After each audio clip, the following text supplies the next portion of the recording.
moments later.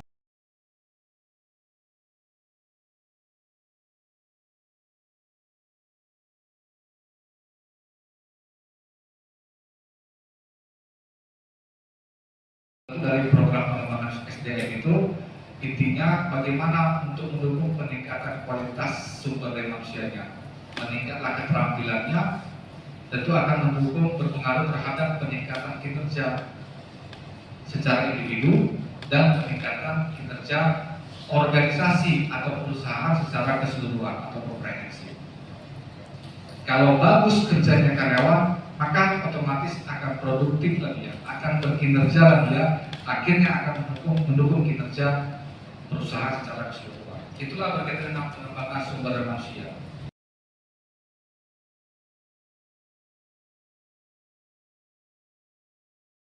Karyawan yang terus kreatif, yang inovatif, yang ingin mengembangkan diri, yang ingin mau belajar, ingin terus berkembang, maka ketika ada program retensi, ketika ada program perubahan, dia tidak akan menolak, tapi dia akan menyesuaikan diri dengan cara dia ingin belajar.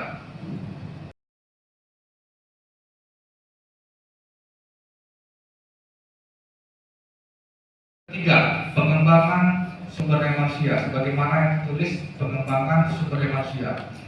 Jadi setiap perusahaan atau organisasi yang maju selalu berkeinginan, selalu berkebutuhan untuk melakukan pengembangan SDM-nya.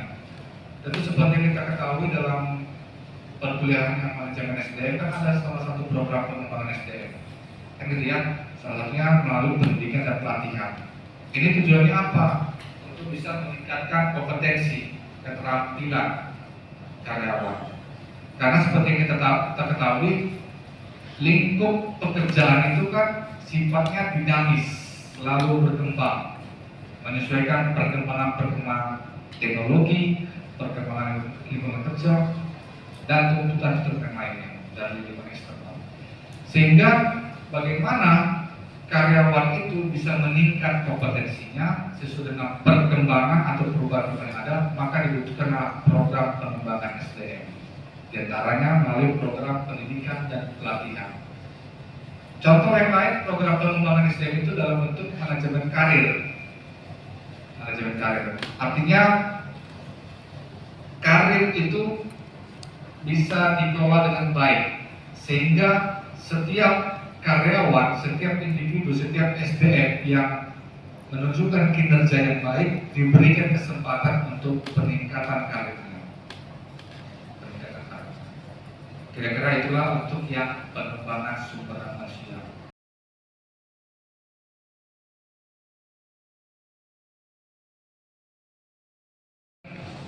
Isu strategis daripada manajemen sumber daya manusia. Yang keempat adalah perkembangan teknologi. Perkembangan teknologi seperti yang kita ketahui, semua pekerjaan sudah berbasis teknologi dan berbasis digital, sehingga berbagai kemudahan, kecepatan, ketepatan, keakuratan di dalam mendukung pelaksanaan pekerjaan semua sudah berbasis teknologi digitalisasi. Jadi bagaimana SDM itu dipersiapkan untuk mampu mereka ketika ada perubahan-perubahan teknologi yang mendukung pekerjaan-pekerjaan mereka. Itulah kira-kira untuk berkaitan dengan perkembangan teknologi.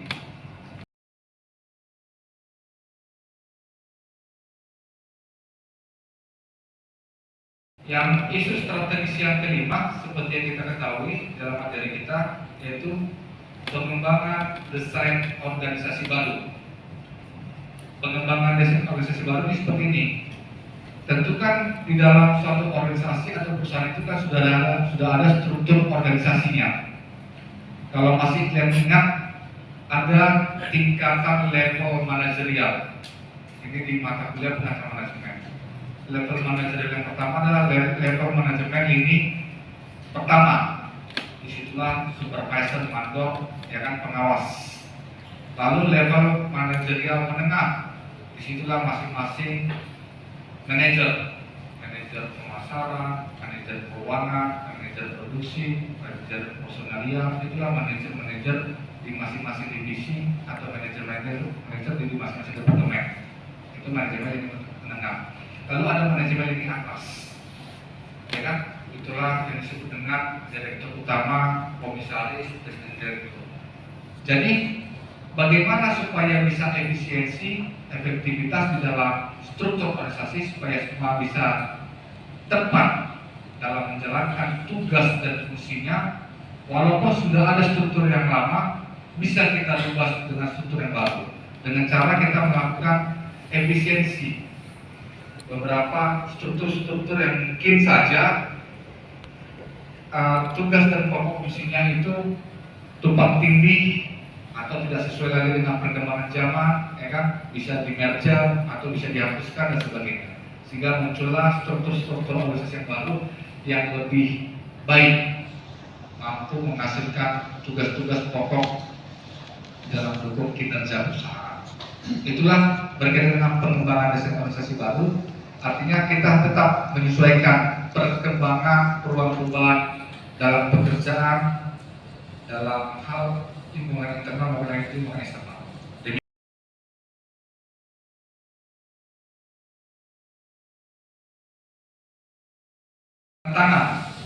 Tantangan manajemen sumber daya manusia di era digital. Seperti yang saya katakan tadi, sekarang sudah masuk kepada era digitalisasi. Semua sudah berbasis teknologi canggih, ya kan? Semua aspek kehidupan manusia sudah pendekatannya digitalisasi, baik sektor pendidikan, sektor kesehatan, sektor apa lagi, untuk pemenuhan kebutuhan hidup, ya kan? Untuk perekonomian, semua sudah berbasis teknologi.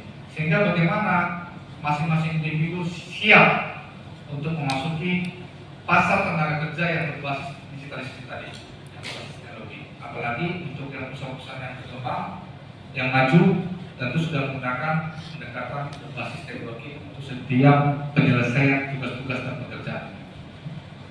Itulah untuk sebagai pengantar, sebagai tantangan di dalam manajemen sumber daya manusia di era digitalisasi.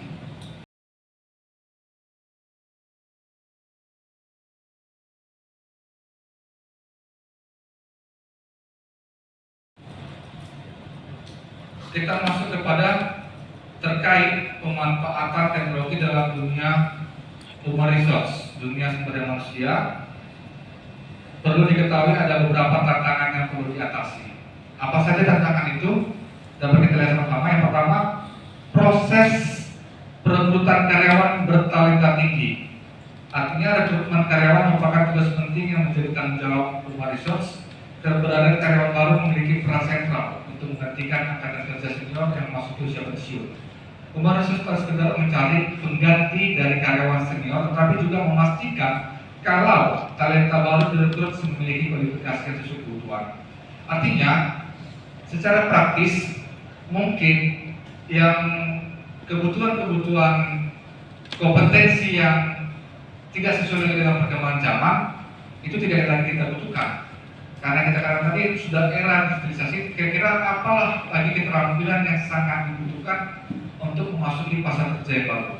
Sebagai contoh, kira-kira keterampilan atau kompetensi yang dibutuhkan di era digitalisasi sekarang, contoh sekarang seperti era untuk masing-masing harus memiliki keterampilan di data analis, di bidang informasi teknologi, dan IT, kan begitu ya. Apalagi kira-kira dibutuhkan di bidang metadata, di bidang programmer, sistem informasi. Itulah yang sekarang dibutuhkan. Maka itulah yang akan dicari oleh perusahaan. Apakah itu tersedia di pasar tenaga kerja? Maka persiapkan diri Anda untuk bisa memasuki pasar tenaga kerja yang kira-kira membutuhkan itu tadi. Programmer, sistem informasi, berbasis data, analis, ya kan? Itulah yang sekarang dibutuhkan karena semua sudah berbasis teknologi, digitalisasi. Tidak lagi dibutuhkan seperti keterampilan di bidang mengetik, ya kan? Microsoft Windows, mampu menggunakan Microsoft Windows, tidak lagi seperti itu, ya kan? Itulah untuk masuk kepada proses perekrutan karyawan bertalenta tinggi, sehingga HRD itu mencari orang-orang yang berkompetensi, memiliki talenta tinggi di bidang tertentu, talenta tertentu. Itulah maksud daripada poin yang pertama.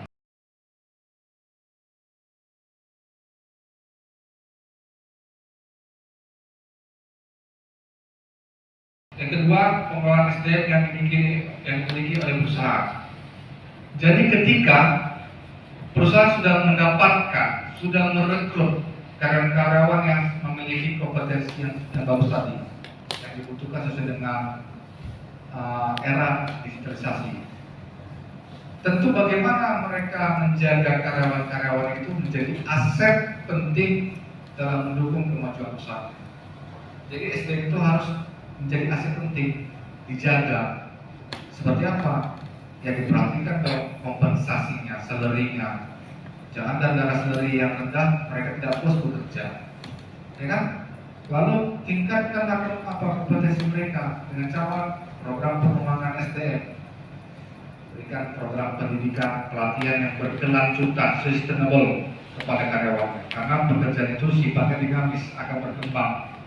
Maka bisa menyesuaikan karyawan itu terhadap pekerjaan yang baru, perubahan yang baru di dalam lingkungan pekerjaan. Jadi betul-betul memanusiakan manusia, ya kan? Manusia ke manusia harus dipikirkan karyawan itu menjadi aset penting bagi kemajuan perusahaan. Kalau tidak dianggap penting ini, sulitlah perusahaan itu berkembang. Karena karyawan itu atau SDM itulah yang merencanakan, yang melakukan, yang mengawasi, ya kan? Semua aktivitas di dalam organisasi atau perusahaan, peran penting SDM itu sangat perlu. Maka perlu memanusiakan manusia SDM kita. Berikan program-program kesetaraan mereka. Contoh, berikan asuransi segala macam untuk menjamin kesehatan mereka, keselamatan mereka, kesehatan mereka. Kira-kira demikian.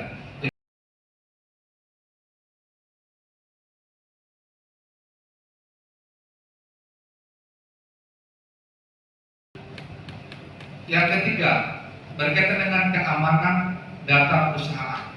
Keamanan data perusahaan. Karena sekarang era digitalisasi semua berbasis data, basis data dan informasi. Maka kerahasiaan data, kerahasiaan informasi yang dimiliki oleh perusahaan itu sangat penting dijaga. Jadi sangat perlulah SDM tertentu yang untuk menjaga data dan informasi yang dimiliki oleh perusahaan. Supaya apa? Supaya data dan informasi itu tidak bocor keluar, tidak beredar keluar, sehingga disalahgunakan kepada orang-orang yang tidak berkepentingan. Apalagi sekarang dengan kecanggihan teknologi, semakin pintar orang, semakin mudah untuk membobol data informasi, semakin mudah dia untuk masuk aksesnya ke sistem orang.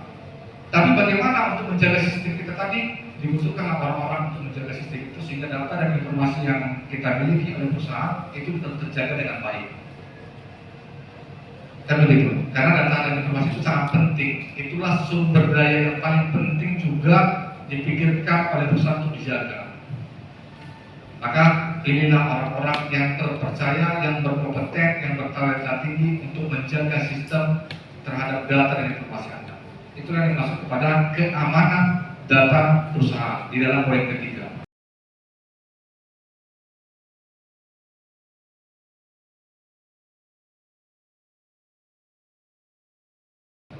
Lalu kita masuk ke poin yang keempat, peningkatan soft skill. Selain soft skill ada lagi hard skill. Hard skill itu berkaitan dengan kemampuan teknis seseorang di dalam menyelesaikan pekerjaan. Contoh hard skill itu kalau kita tugasnya hanya mengelas, maka kemampuan kita harus bisa mengelas, ya kan? Kalau seorang dokter, kemampuan teknisnya harus bisa menyuntik, mengoperasikan, ya kan? Mengoperasi atau membedah, itu keterampilan teknis atau hard skill. Seorang bengkel montir, maka keterampilan teknisnya, hard skillnya, dia harus memiliki keterampilan di bidang teknik mesin. Kalau soft skill yang berasal dari dalam, inner, Seperti contoh kemampuan dalam berkomunikasi, leadership, manajerial, ya kan? Lalu public speaking, itu adalah soft skill. Sehingga itu harus dipikirkan oleh perusahaan-perusahaan yang ingin memajukan karyawan-karyawannya. Soft skill itu dalam hal mendukung dalam komunikasi kerjasama. Jadi tidak hanya keterampilan teknis untuk menyelesaikan tugas-tugas saja. Jadi bagaimana soft skill kemampuan terangkat lunak dari setiap karyawan itu ditingkatkan? Ya banyak, pengembangan SDM tadi, lalu pendidikan dan pelatihan. Ya, berikanlah karyawan itu pelatihan kepemimpinan, pelatihan dalam public speaking, ya kan? Apalagi yang langsung menghadapi konsumen, menghadapi partisipan, menghadapi masyarakat, itu perlu soft skill, kemampuan dalam berkomunikasi yang baik, kemampuan dalam bekerjasama yang baik, ya kan? Itu sangat penting. Maka peningkatan soft skill ini juga sangat penting dibekali kepada setiap individu atau SDM yang kita miliki. Selain daripada hard skill, kemampuan teknis di dalam menyelesaikan tugas dan fungsi-fungsinya setiap pekerjaan. Itulah dalam kaitan peningkatan soft skill.